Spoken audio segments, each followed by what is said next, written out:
Parliament of the Congress Party who are sitting on an indefinite strike right outside the Prime Minister's residence.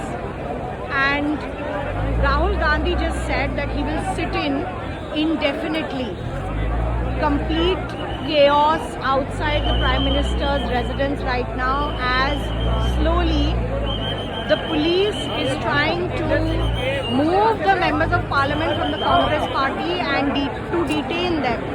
So these are buses of lot of people who have been detained. These are party workers of the Congress party who are now being taken away from here. In fact, only members of parliament were allowed, but now even they are being stopped at a lot of locations.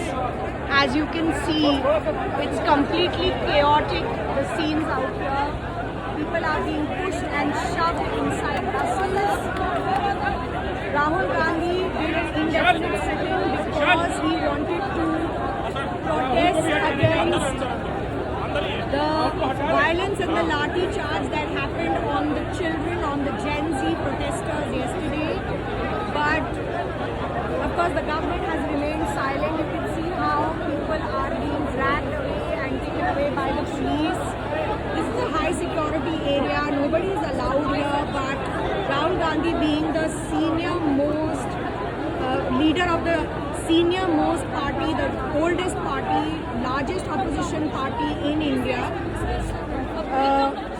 the leader of the house as well was not allowed to speak in parliament on this issue. Parliament was functioning, but they were not allowed to raise their voice, and that is the reason why Rahul Gandhi decided, let's take this to the people. But he decided to do an indefinite sit-in outside Prime Minister's residence after demanding for his resignation from the PM-ship.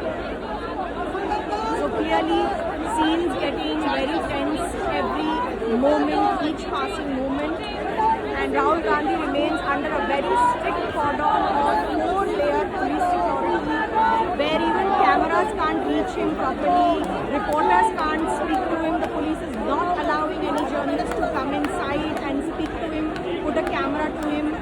Even there are heavy internet jammers and internet bans across the area.